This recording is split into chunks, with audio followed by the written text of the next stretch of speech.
Valença. Oh, meus amores, muito obrigado pela presença de vocês. A gente está começando mais uma live do Play, bebê. Se não falar assim, meu filho reclama. Tem que ser live do Play, bebê. Sim, de verdade. Meu povo, chamei vocês aqui. Minha galera de Patos está aqui, BH, Valença, no Rio de Janeiro. Muito bom, excelente. A galera de Presidente Tancredo Neves. Show de bola. Muito bom ter vocês aqui na nossa live do Play. Ai, professor, o senhor não tá fazendo muita live do Play, bebê. Vai ter essa semana, vai ter na próxima semana também. Então, segura o coração, segura a emoção, que as lives do Play vão ficar mais constantes, digamos assim, tá certo? Então, agradecer demais a vocês pela presença, dizer que tá na hora, sim, exatamente, tá na hora de vocês fortalecerem aí, né? Como a gente diz aqui na Bahia, levantar a guia do prof, colocar aqui esse coração para subir, mandar aqui para mais 5 pessoas, tá bom? Mandar para mais 5 pessoas. Sim, eu tenho uma calculadora mesmo, de verdade, calculadora velha, beleza? É daquela, não é velha não, é nova, ainda tem essa ainda, minha calculadora é nova, mas estamos aqui com ela. Beleza, meu povo? Bom, seguinte, vocês viram, é verdade, viu, Natália? É verdade, Brasília tá esperando um curso presencial aí, mas vai chegar, tá bom? Vai chegar. O povo de Maracás, da minha Maracás City, não é? Um beijo pra vocês todos, do Brasil inteiro, tem gente do Brasil todo aí pra falar com a gente aqui, pra discutir com a gente um assunto muito rico, muito importante, que vou dizer um negócio. Essa ocorrência eu vou dizer pra vocês. A gente estava falando um pouco, né, sobre medo hoje, e aí eu vou dizer para vocês que nesta ocorrência em si, eu tive medo. Definitivamente, eu fiquei muito medo. Carlos está falando que Recife está esperando um curso presencial. Não tá não, viu, Carlos? Se você não fez sua inscrição ainda, dia 21 de maio, eu tô aí em Recife pela Maximus. Então, faça agora a sua inscrição, bebê. Pela Maximus Treinamentos, aí em Recife, eu tô aí, dia 21/5, beleza? É sim. Beleza, então, meu povo, é o seguinte. A gente, né, eu propus um Larguei e Saí Correndo hoje, pra gente discutir um pouco sobre o trauma pediátrico. Ah, professor, de onde é que surgiu essa ideia de falar sobre trauma pediátrico? Meu Deus do céu, de onde é que esse negócio apareceu? Cara, foi o seguinte, vou explicar pra vocês. A gente no Desvendando, a gente tá num processo de desenvolvimento de aulas ao vivo sobre emergências pediátricas, beleza? Então a gente fez isso, a gente colocou aulas ao vivo dentro do Desvendando. A gente tem quinzenalmente aulas ao vivo sobre as emergências pediátricas. A gente tá aí formando um módulo muito rico, muito legal sobre as emergências pediátricas, beleza? E para reforçar essa abordagem das emergências pediátricas, eu trouxe hoje pra gente compartilhar aqui, pra deixar vocês também cientes do que é o Desvendando na vida desse povo, na minha vida também, que eu estudo o tempo todo pra esse negócio. Então, bebê, hoje eu resolvi desenvolver aqui ao vivão pra vocês aqui também, pra vocês terem acesso também a esse conteúdo de extrema relevância que é as emergências pediátricas, e nesse caso aqui em específico do trauma multissistêmico pediátrico. Então assim, ó, eu vou ler o Larguei e Saí Correndo de hoje, eu deixei lá, a galera participou, poxa, uma galera sensacional, uma ideia muito boa, uma coerência muito bacana. Então assim, agradecer demais a vocês que participaram, tá certo? E dizer que pra mim é um privilégio, um prazer, uma honra poder compartilhar conhecimento com vocês, tá bom? Então, no Larguei e Saí Correndo de hoje, né? Postei hoje já pra gente começar a fosforilar um pouco lá. Eu coloquei o seguinte relato, o seguinte caso clínico. É um caso verídico, é um atendimento que este que vos fala fez há alguns anos atrás. Beleza? Vamos lá. Paciente ELM, masculino, 8 anos. Ó, pediatra, 8 anos. Vítima de capotamento de van. A van conduzia 15 crianças para aquele tratamento fora do domicílio, né? Aquelas vans que saem de madrugada dos interiores para ir para as grandes cidades para fazer hemodiálise, tratamento de neoplasia e tal. Exatamente. Era uma van que tinha as mães e as crianças e o motorista. Essa van capotou perto de Salvador. Na época, a gente não tinha uma cobertura de rodovias muito grande, não é? De estruturas de rodovia muito grande, muita ambulância em rodovia, a gente não tinha aqui. E a gente foi acionado como primeira unidade a chegar na cena. A primeira unidade a chegar na cena foi a unidade de suporte avançado. No dia a gente tinha em Salvador inteira e região metropolitana 4 unidades avançadas, 3 estavam ocupadas, a gente era a mais distante, mas era a única livre e a gente foi para atender. Para a galera da Bahia que tem mais ou menos uma ideia, a gente foi atender perto da PRF de Simões Filho, perto da Polícia Rodoviária Federal de Simões Filho, do posto da polícia de Simões Filho. E aí a gente chegou na cena.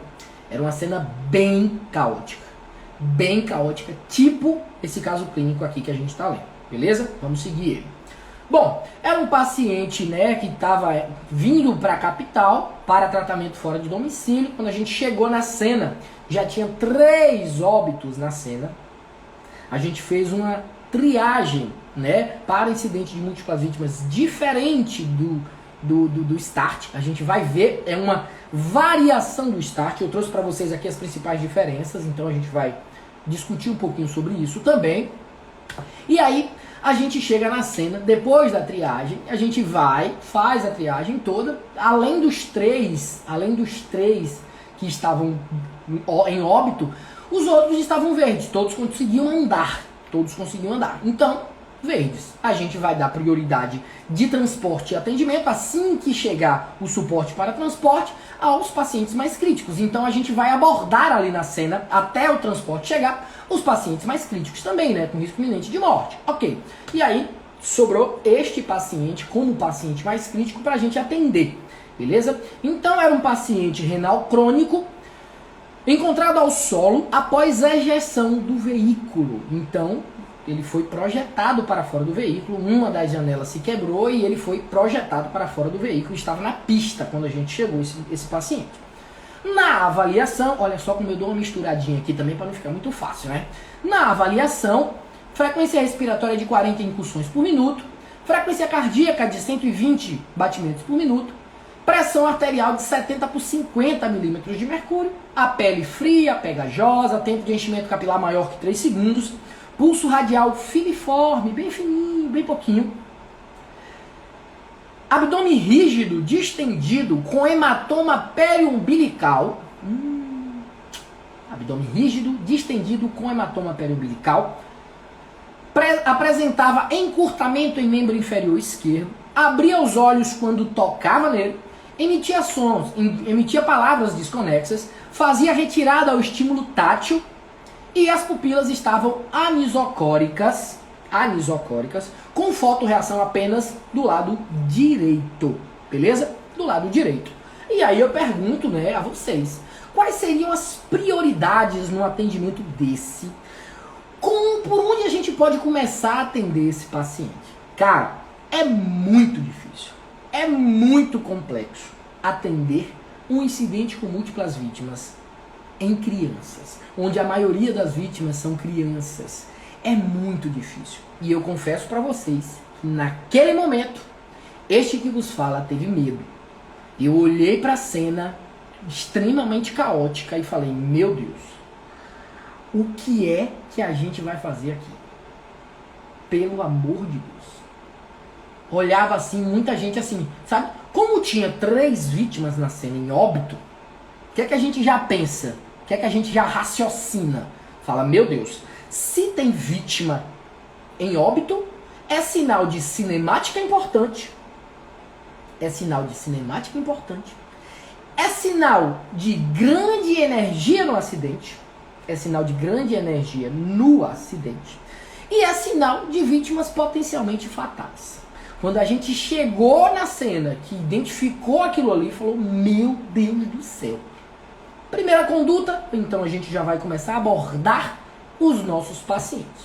Primeira conduta é o controle da cena. Cara, pega esse bizu. Coloquei isso hoje lá nos stories. Para você que não está acompanhando meus stories, todo dia é uma pedrada diferente, beleza? Mas eu vou dar essa dica aqui de novo para vocês que estão aqui comigo. A cinemática é terrível, exatamente, Karina. Então, quando a gente chegou, que a gente observou a cena, falou, cara, é sinistro, isso aqui é caótico. Tem como, aí eu pergunto a vocês aqui, eu vou deixar os comentários abertos, live do Play é pra isso mesmo. Então assim, tem como a gente controlar essa cena? Tem. Mas tem como dar segurança a essa cena? Ó, a diferença. Gente, a gente não tem como dar segurança a uma cena dessa. É um capotamento com vítima espalhada pra tudo quanto é lado. Segurança da cena é utópico. É utópico. O que a gente consegue fazer é controlar essa cena para que ela não saia de controle exacerbadamente e coloque a nossa vida mais em risco do que já está. Então, o primeiro ponto que a gente tem que destacar nesse tipo de atendimento crítico é controle de cena. O que é que eu posso fazer para sinalizar essa via, para colocar a ambulância me protegendo, para eu conseguir controlar essas vítimas que estavam andando num lugar que seja adequado para elas não sofrerem outras lesões, não serem atropeladas. Difícil. Pensem que era uma unidade de suporte avançado, que tinha 2 profissionais, um médico e um enfermeiro, mas a gente estava limitado. Então era um incidente com múltipla vítima dentro de uma capital, bebê. Um capotamento que gerou um incidente com múltipla vítima. Então é muito complexo, é muito difícil a gente conseguir controlar essa cena. Então esqueça essa história de conseguir a segurança da cena. Não, gente, a gente vai conseguir controlar ela. Controlar. Até porque todas as premissas, tudo que a gente lê sobre atendimento pré-hospitalar fala que a gente tem que parar o atendimento se a cena se tornar insegura. Ou seja, se a gente perder o controle da cena. Então, se a cena perdeu-se o controle, ela não estava segura, ela estava controlada. Beleza? Então, essa é a primeira lógica. E isso é importante demais, porque isso nos deixa atentos quando a gente chega nas cenas. Porque a partir do momento que a gente começa a pensar que não é uma segurança da cena, que eu não posso relaxar ali, que eu tenho que ficar atento, conectado à cena, aos sinais que a cena não está me dando, é sinal que eu não vou me colocar tanto em risco. Eu não vou me colocar tanto em risco porque eu estou ligadão, conectado. Paty muito bem sabe, a gente entra em qualquer cena, pode ser cena de clínico, cena de trauma, cena de o que for. A gente só entra ligado. Só entra ligado. Um do lado, outro do outro, olhando para um lado, olhando para o outro, observando. Se um está em atendimento, o outro está em pé observando. Porque a cena pode virar, filho. Bangu vira e você tá dentro de Bangu. Isso não pode acontecer, filho. Qualquer cena é risco, bebê. Você não tá dentro de casa. Dentro de casa você já tem risco, imagina na rua, atendendo paciente. Imagina na UPA, que você não sabe se o solicitante ou se o acompanhante é o agressor. Então fica ligado, velho. Fica ligado porque o bicho pega. O bicho pega. Então faça o seu controle da cena direitinho, porque isso tende a dar certo. Você fica esperto, tá bom? Muito bom. A gente chega na cena, observa que tem muita criança na cena, envolvida no acidente, no incidente com múltiplas vítimas. E aí o que é que a gente faz? A gente vai aplicar o start naquele momento? Pode ser. Mas perceba, o método start, ele tem uma variação que vai te dar uma especificidade para atendimento com múltiplas vítimas pediátricas. Vocês conhecem? Me diz aí, vocês conhecem essa variação do método START para o atendimento aos pacientes pediátricos vítimas de incidente com múltipla vítima? Você conhece? Coloca aqui para mim que eu quero saber se vocês conhecem ou se vocês vão conhecer agora.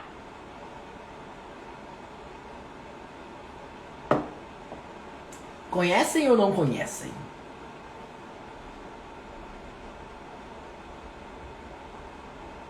Boa!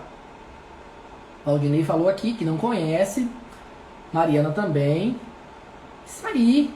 Cara, o método START, ele tem uma variação que te permite avaliar mais adequadamente os pacientes que vão desde os lactentes até o paciente com 8 anos de idade. Ó que bacana, ó que legal. Pois é, cara, pois é. Olha aí o prof trazendo novidade para vocês. Ah, mas não precisa estudar emergência não. Estudou uma vez tá bom. Aí, ó.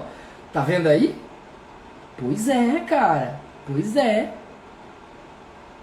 Pois é, velho. A gente precisa entender que os métodos de abordagem para acidente com múltiplas vítimas são variados. E cada um vai se adequar melhor às diversas possibilidades. Dentro dessa possibilidade aqui, graças a Deus, né, e aos meus aninhos dedicados a muito estudo, como vocês sabem, eu gosto mesmo de estudar, eu preciso estudar. I need for study, não tem pra onde correr, eu preciso estudar todo dia. E eu sabia aplicar o Jump Start. Jump Start. G-U-M-P Start. Beleza? Jump Start. Esse Jump Start. Muito bom, muito bom. Ó, esse Jump Start, ele é uma variação da ferramenta Start, do método de triagem para incidente com múltiplas vítimas Start. Ele é o Jump Start, específico para a pediatria. Então, pacientes lactentes até 8 anos de idade, que é o que a AHA indica como pacientes pediátricos, né, até o 8º ano, até o início do aparecimento dos sinais de desenvolvimento, não é? Ali na parte da adolescência já não se enquadra mais como um paciente pediátrico, beleza? Até aí a gente pode utilizar o método Jump Start. Então, um acidente com ônibus escolar, um acidente com a van com crianças, um acidente numa creche, Jump Start. Jump Start. Beleza? Tranquilo? Muito bom. Professor, mas o que é Jump Start? É de comer ou de passar no cabelo? Cara, o Jump Start, ele segue a mesma lógica do método Start convencional. Ele segue a mesma lógica. Mas eu trouxe aqui 4 diferenças primordiais. Só são 4 diferenças. 4 diferenças básicas do método Jump Start, beleza? A primeira é a seguinte: se o paciente estiver em apneia, se o paciente não estiver ventilando, a gente vai checar o pulso central desse paciente. Então, ó, Jump Start, hein? Jump Start.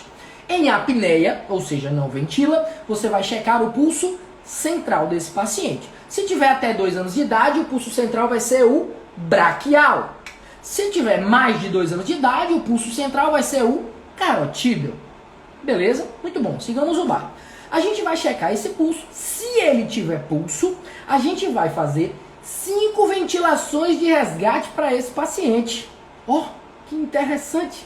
A gente vai fazer 5 ventilações de resgate para esse paciente. Se ele volta a ventilar, ele tinha pulso central, ele só não ventilava. A gente vai aplicar as 5 ventilações de resgate. Se ele voltar a ventilar por conta própria, ele é um paciente vermelho. Professor, qual é o paciente verde no Jump Start? O que anda. Ponto. O que anda é o verde. Tranquilo? Beleza, pau, tá lá, tranquilão. O paciente que não ventila, mas tem pulso central, você oferta 5 ventilações de resgate e ele volta a ventilar, ele é um paciente vermelho. Se ele não volta a ventilar, ele é um paciente cinza. Tá certo? Ele é um paciente cinza. Se ele não voltou a ventilar, o Jump Start, hein? Jump Start. Se ele não voltou a ventilar, depois de 5 ventilações de resgate, esse paciente é um paciente cinza. Primeira diferença básica do Jump Start, tá bom? Tem ventilação de resgate. Ventilação de resgate. Beleza? Muito bom. A próxima identificação, a próxima coisa, né, a próxima diferença do Jump Start é o paciente que tem uma frequência respiratória baixa ou alta. A gente sabe que, a depender da idade, a frequência ventilatória muda. A frequência ventilatória vai modificar-se a depender da idade da criança. Então perceba que, Se o paciente tem uma frequência ventilatória entre 15 e 45, tá normal. Tá normal. Beleza? Se o paciente tem uma frequência ventilatória entre 15 e 45, jump start, tá normal. Se tiver menor que 15 ou maior que 45, esse paciente é considerado vermelho pela frequência ventilatória dele. No adulto, lá no método START normal, a gente tem uma frequência ventilatória normal entre 10 e 30. Já na criança é entre 15 e 45. Beleza? Entre 15 e 45. Então há a variação, a segunda variação importante da Jump Start em comparação ao método START. Beleza? Muito bom. Vamos lá para a terceira característica específica da Jump Start. Se o paciente não tiver pulso radial, então você vai lá, tá avaliando o paciente não tem pulso radial. O pulso está muito filiforme, tá lá. Pulso periférico não palpável. Mas ele ventila entre 15 e 45, ele é um paciente vermelho. Por quê? Porque ele não tem pulso radial palpável. Ó, avaliação específica do método Jump Start. Um pulso radial palpável, mas dentro de uma frequência entre 15 e 45, esse paciente é um paciente vermelho. Beleza? Muito bom. Vou desativar os comentários porque pediram. Então, ó, vamos lá. A quarta diferença importante entre o método Jump Start e o START é o paciente que tem esse pulso radial palpável. Se o paciente, ele está dentro das características de ventilação adequada, ele tem pulso palpável, você vai para a terceira avaliação dele. Lá no START, a gente vai avaliar no paciente, lá no método START, a gente vai avaliar no paciente o quê?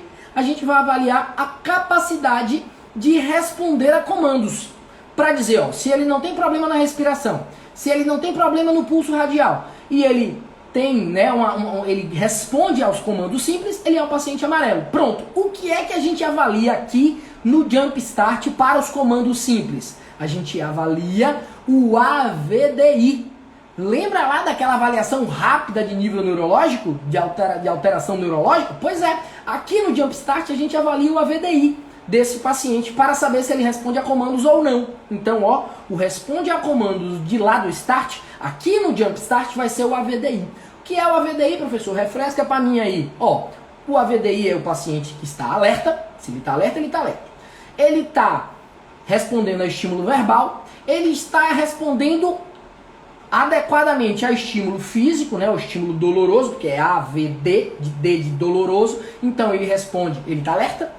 Ele responde a estímulo verbal ou ele responde adequadamente a estímulo doloroso. Pronto, esse é o AVD. Se ele responde inadequadamente a estímulo doloroso ou ele está irresponsivo, esse paciente é crítico, ele é vermelho. Se ele está alerta, se ele responde a estímulo verbal, esse paciente vai ser amarelo.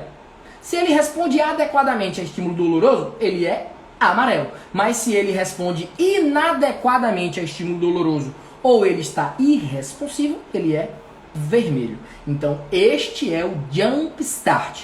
Beleza? Esse é o Jump Start. É o que a gente faz quando a gente se depara com um incidente com múltiplas vítimas pediátricos. Beleza?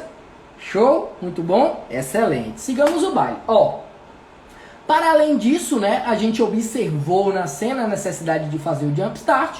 Depois que a gente fez o Jump Start, a gente viu que todas as vítimas, né, a maioria esmagadora das vítimas eram vítimas verdes, não sei como, mas tinha uma cinemática importante, tinha potencial de gravidade, então a gente reservou essas vítimas verdes ali e fomos dar assistência às vítimas amarelas que estavam estabilizadas e essa vítima que era a única vítima vermelha lá na cena, esse rapazinho de 8 anos de idade. Beleza? Sigamos o baile então. Depois que a gente fez o AVDI e tal, depois que a gente fez o Jump Start, a gente foi avaliar esse paciente.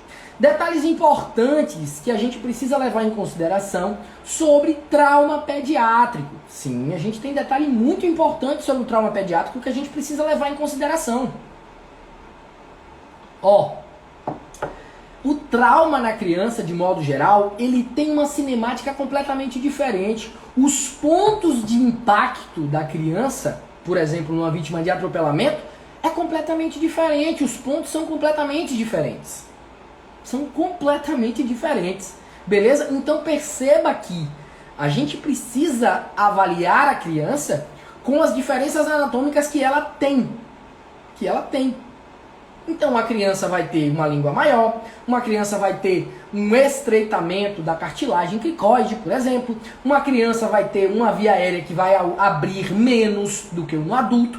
Uma criança tem uma instabilidade hemodinâmica mais rápida de chegar. Então, o paciente tá bem, tá mal. O paciente adulto geralmente não, ele vai diminuindo, até ficar grave de verdade, pesadão grave. Beleza? Já o paciente pediátrico, ele tá bem, pum, tá mal de vez. E é por isso que a conduta, a avaliação precisa ser o mais criteriosa possível, pra gente não deixar passar absolutamente nada na avaliação inicial dessa vítima pediátrica. Beleza? Então, mas no caso aqui que a gente está discutindo, a gente precisa se lembrar que foi um capotamento. Num capotamento com ejeção, dá pra gente pensar em algum detalhe sobre a cinemática que não pode ter acontecido? Não. Num capotamento, numa vítima que foi ejetada do veículo, pode acontecer tudo. Absolutamente tudo. Todas as lesões de impacto são possíveis numa vítima de capotamento e ejeção. Porque, além dela estar dentro do veículo enquanto ele está capotando, ela é ejetada e recebe o impacto do solo também. Ela pode rolar por cima do solo, receber vários impactos. Então, essa cinemática fica mais crítica ainda quando a gente pensa numa vítima de capotamento com ejeção do veículo. Beleza? Então, é muito importante que a gente pense que a cinemática pode mudar. Mas, numa vítima dessa aqui, meu querido, tudo que você pensar e imaginar pode ter acontecido com ela. Mas, como já disseram aqui nos comentários, vou ativar de novo os comentários aqui, porque eu gosto de ver vocês falando, gente. Eu gosto de ver vocês falando.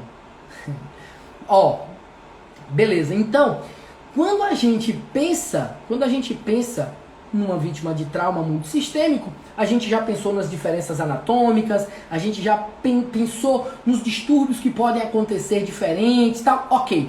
Mas o que vai resolver os problemas que matarão essa criança é o nosso bom e velho XABCDE. É o nosso bom e velho XABCDE.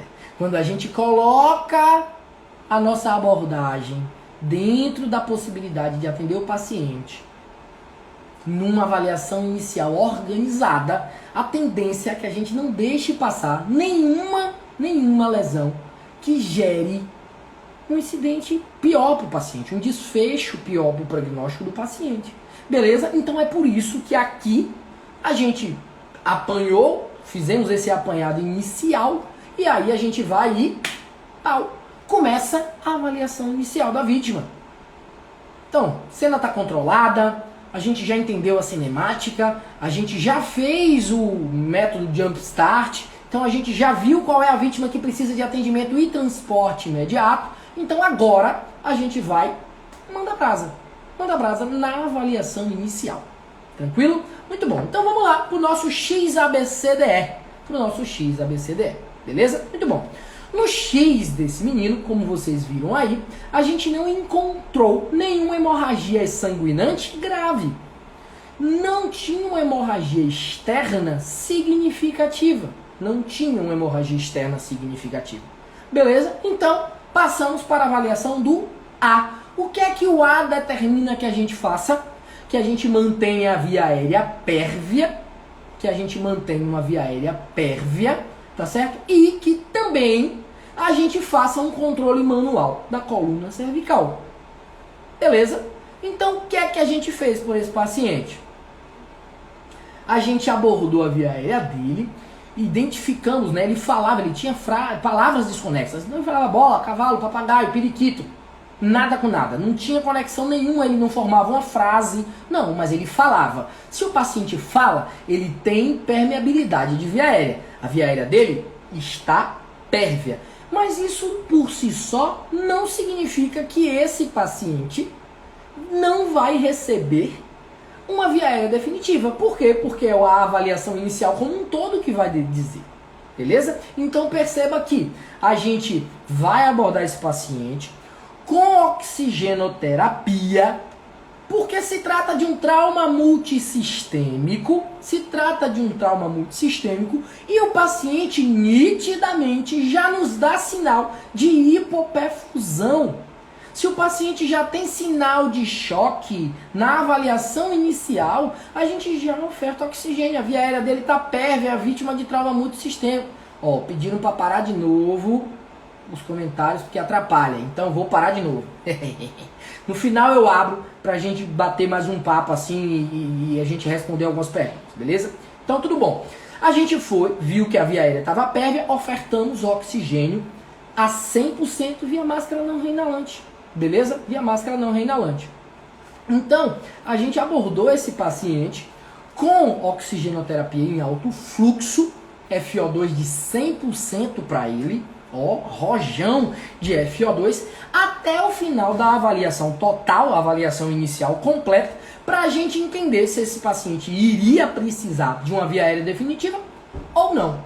Ao ponto em que a gente também fez o controle manual da coluna cervical, até que a gente avaliasse se esse paciente ia requerer da utilização de colar cervical ou não. Professor, mas esse não era um paciente grave, que tinha alteração do nível de consciência? Ok, era um paciente grave que tinha alteração do nível de consciência. Mas compreenda, se esse paciente na avaliação neurológica lá no D me indicar uma hemorragia intracraniana, que a gente consegue observar, nesse caso, inclusive, se a gente observar que esse paciente tem um processo de aumento da pressão intracraniana, esse paciente pode não se beneficiar do colar cervical. Um colar cervical num paciente inconsciente, que não vai se movimentar, que a gente pode utilizar outras formas de estabilizar, de restringir o movimento da coluna cervical dele, que não o colar cervical. Um colar cervical colocado nesse paciente pode aumentar em até 4,5 milímetros de mercúrio a pressão intracraniana desse paciente. Qual é o benefício que eu vou ter para esse paciente? Parecendo um pastor, né? Qual é o benefício que eu vou dar para esse paciente se eu aumentar a pressão intracraniana desse paciente em até 4,5 milímetros de mercúrio? Até 4,5. Então não priemos cânico, não precisa dessa pressa para colocar o colar cervical, não. Fizemos a estabilização manual da coluna cervical e continuamos o atendimento. Continuamos a avaliação. A avaliação inicial, gente, é feita rápida. Feito rápido. Então ali na avaliação do D a gente já vai entender se vai precisar de colar ou não, se a gente pode inserir o colar ou não. Beleza? Então sigamos o baile. Na avaliação do B, a gente avaliou os murmúrios vesiculares desse paciente, apesar da ejeção, apesar do capotamento, ele tinha murmúrios vesiculares presentes e bem distribuídos em bases e ápices, tá certo? Mas esse paciente já tinha um padrão ventilatório alto, uma frequência ventilatória alta, 40 incursões por minuto. Na idade dessa criança, ele teria de 18 a 22 incursões por minuto. Então, 40 incursões por minuto para esse paciente era alto demais. Já tem frequência alta, por mais que o tórax estivesse simétrico, mas essa frequência alta já me indica um estado compensatório de um choque. Ó, como a gente consegue avaliar o choque mesmo antes de chegar na avaliação do C. Mesmo antes de chegar na avaliação do C, a gente já começa a entender que tem uma má distribuição de oxigênio acontecendo ali. Porque o padrão ventilatório está alto demais.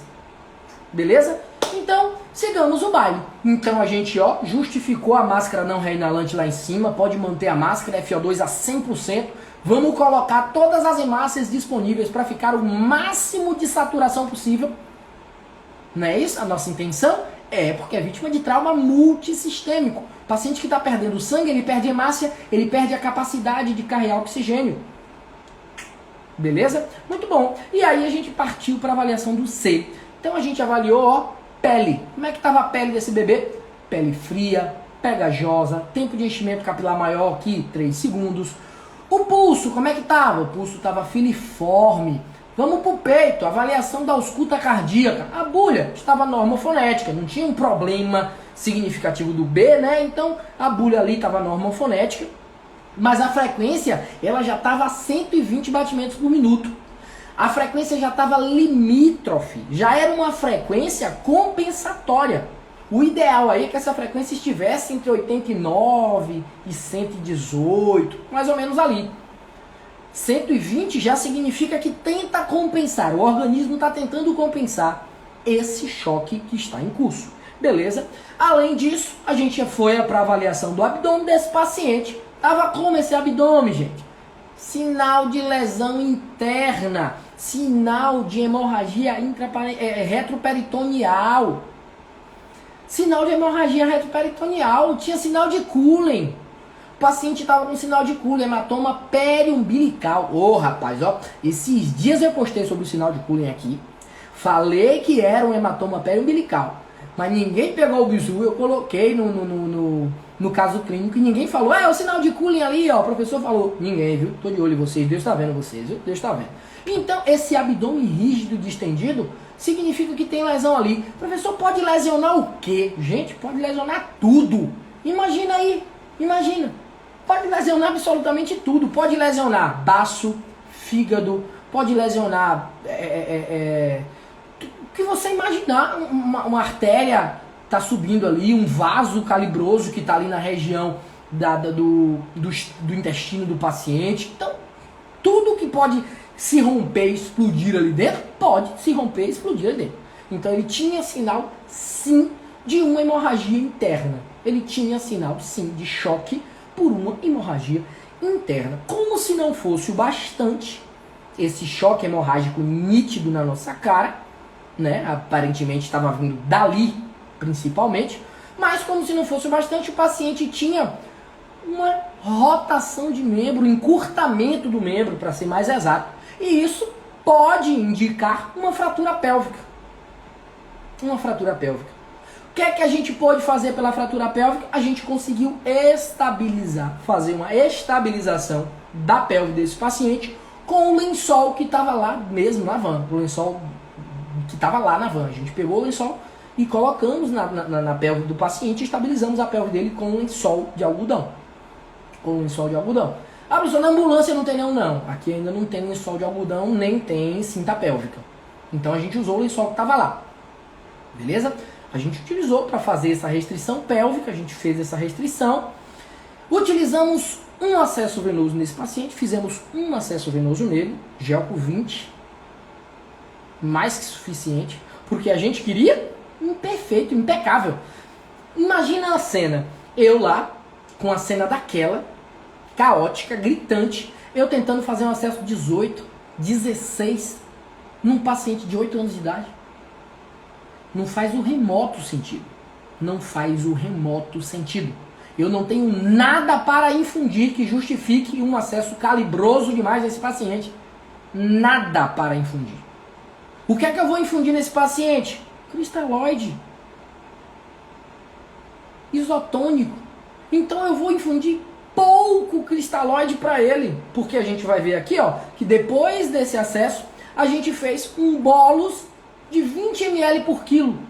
O paciente que tinha 20 quilos, mais ou menos, a gente fez 20 ml por quilo, fizemos ali para manter esse paciente sob os domínios da hipotensão permissiva.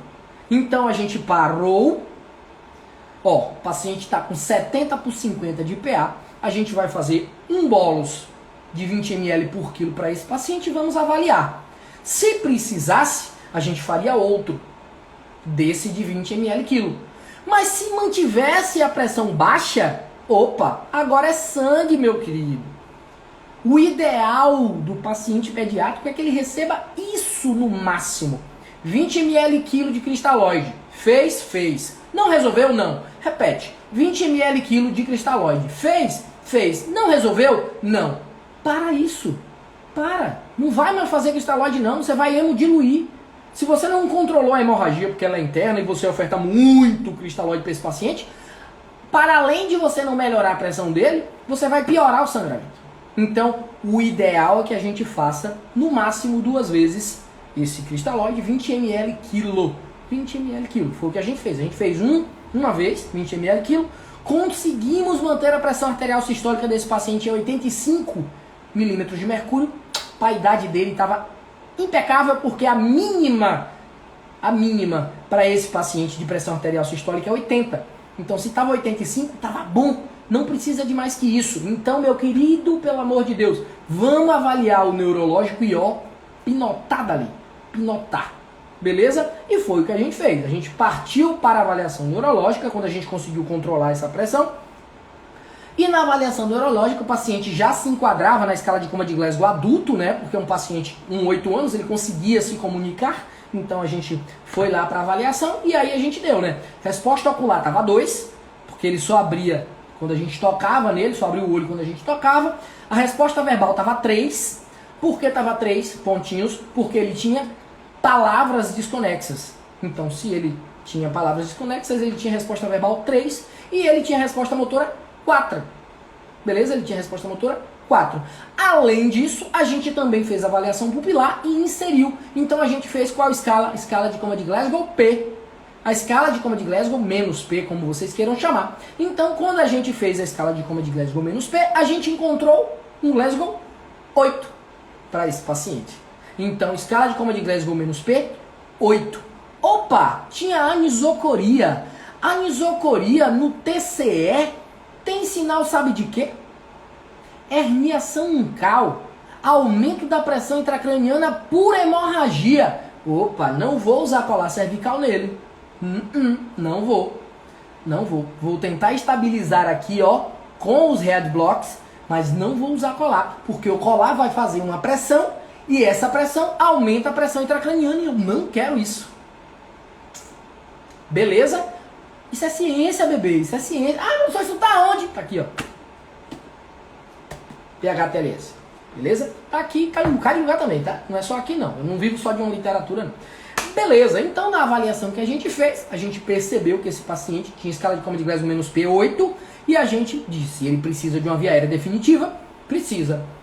O médico laringoscopou, entubou esse paciente, show de bola, vamos lá colocar esse paciente para encaminhar o mais rápido possível para a unidade de referência. Ô professor, conseguiu fazer alguma avaliação de exposição? Conseguimos sim. Quando a gente estava verificando, fazendo a varredura na região hospital, a gente identificou uma lesão que estava sangrando bastante. Como vocês sabem, couro cabeludo sangra muito. E aí o que a gente fez? A gente fez um curativo por preenchimento na região hospital. Na região hospital a gente fez um curativo por preenchimento. Colocamos gás dentro mesmo daquela lesão e fizemos um oclusivo por cima. Pronto, estancamos aquele sangramento, aquela hemorragia que a gente identificou ali, uns 15 centímetros de lesão no hospital, sangrando bastante, a gente conseguiu conter a hemorragia e cobrimos a vítima para evitar hipotermia.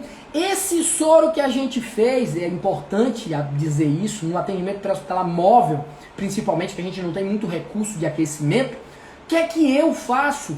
Como eu não tenho um aquecimento adequado com um dado grau significativo, o que é que eu faço? Eu pego o soro, Ringer com lactato, que é o cristalóide ideal para os pacientes que precisam, pego ele e coloco na tampa do motor do carro.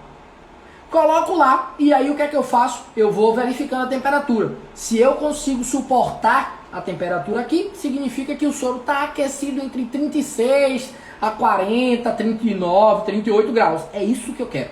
É um soro aquecido para o meu paciente. Aqueci esse soro lá na tampa do motor da ambulância da gente, ó. Aqueceu, ó. Toquei aqui com a mão, toquei aqui com a parte externa da mão. Não, tá suportável, tá perfeito. Tá aquecido, tá suportável, tá perfeito. Vamos fazer.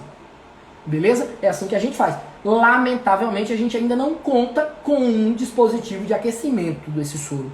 Lamentavelmente. O ideal é que fosse assim, né? Um dispositivo de aquecimento para esse soro desse paciente, tá bom? Bom, feito isso, a gente abordou essa vítima, cobriu essa vítima com a manta térmica, com a manta luminizada, tá certo? Para manter a temperatura desse paciente. Se ele é uma vítima de choque hipovolêmico, ele vai perder temperatura também, principalmente criança, ele vai perder temperatura, então vamos cobrir ele para evitar essa perda de temperatura para o ambiente. Desligamos o ar-condicionado da ambulância, se estava desconfortável para a gente, era sinal que estava confortável para ele. A temperatura, tá? Eu tô falando da temperatura. Então se estava desconfortável para a gente, quente demais, macacão, é sinal que tá bom para o paciente ali, vamos manter assim. Desligamos o ar-condicionado e aí, pau na máquina, corremos para a unidade de referência. Beleza? Tá certo? Corremos para a unidade de referência. A gente demorou na cena para fazer essa avaliação inicial inteira. 10 minutos. 10 minutos. 10 minutinhos. Porra, professor, é pouco demais. É pouco demais. A avaliação do paciente foi em 10 minutos. A abordagem inicial foi em 10 minutos. O tempo que a gente chegou na cena, fez o jump start, avaliou as possibilidades, tal, triou, pegou o paciente, colocou dentro da ambulância, foi outro tempo. Mas o tempo de atendimento dessa vítima dentro da unidade avançada foi de 10 minutos. Foi de 10 minutos. Poxa, é muito bom, muito rápido. Calma, coração. Você está em 2 profissionais. Quem disse que um faz sozinho? Não precisa. Se o cara tá aqui no A, eu tô no B, eu vou pro C, já avalio aqui, dou a informação aqui, tô no D, o E já foi feito e a gente acabou. Identificou, tratou, pronto. Você vai ficar fazendo o que na cena? É uma hemorragia interna, uma hemorragia abdominal. Você não tem o que fazer na cena, não. Você tem que tratar o que vai matar ele e correr. Porque o tratamento definitivo é no centro cirúrgico. Profissional de emergência que tenta inventar demais na cena, piora o prognóstico do paciente, para não dizer que mata, né? Piora o prognóstico do paciente. Beleza? Tô só o pastor com essa... Viu? Então perceba, esse paciente, ele precisava de centro cirúrgico, ele precisava de unidade de referência. E a gente estava a 25 minutos mais ou menos de unidade de referência, linha na pipa, perna para que te quero. Chegamos lá e esse paciente foi muito bem acolhido e foi direto para o centro cirúrgico. A gente levou e deixou ele dentro do centro cirúrgico. Professor, e o problema que ele tinha renal? Será que aquele fluido que você fez não piorou? O que é que vocês acham que mataria ele? Foi o fluido que eu fiz para aumentar a pressão? Para aumentar o volume que ele tinha intravascular? Ou a doença renal crônica dele? Gente, o que vai matar esse paciente é o trauma. Esse paciente é vítima de trauma multissistêmico. A insuficiência renal crônica dele é secundária. É secundária. Naquele momento ali, ele precisa de uma abordagem de trauma. Ah, professor, mas ele vai ter um desfecho menos favorável, não é? É. Mas o que a gente pode fazer por ele para resolver o problema dele do trauma multissistêmico, a gente precisou fazer na cena. A gente fez e encaminhou ele. Então, a doença renal crônica, não levar em consideração no trauma? Não. Não levamos em consideração. Naquele momento, naquela circunstância, não mataria ele.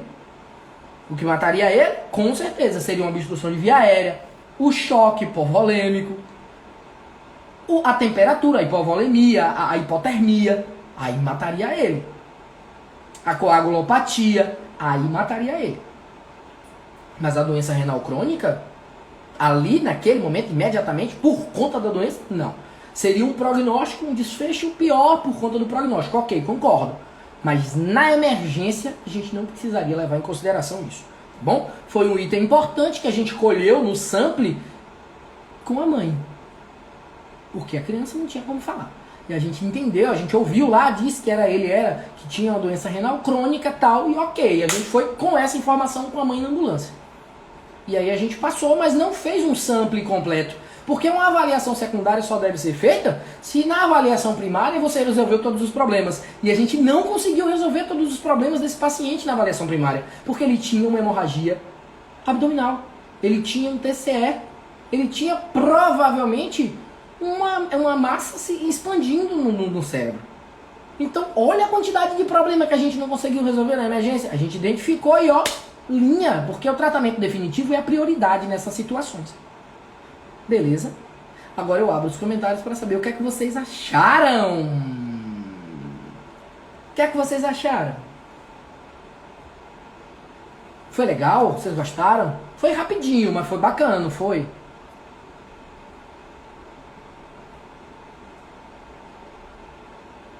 Foi bacana? Quero saber de vocês aí, o que é que vocês acharam?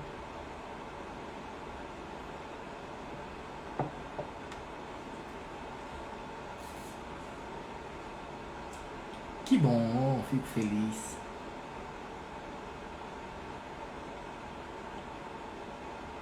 Opa, muito obrigado, muito obrigado. Ó, a gente vai fazer, vou até parar os comentários aqui, pra gente fazer o nosso print, hein? Nosso print, vou até virar aqui pra ficar bem anjo.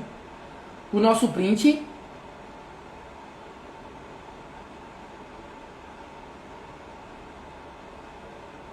Aê! Printou, ó, assistiu a live, printou e não marcou, são 5 anos sem fazer amor, só pra avisar. 5 anos sem fazer amor, viu? Live do Play é assim. Assistiu e não printou, já foi, bebê, já era, tá certo? Bom, ó, quero falar pra vocês que se vocês gostaram da nossa live de hoje, vocês não podem perder, Dia 6, 7 e 8 de abril, a gente vai fazer um intensivo de urgência e emergência PH.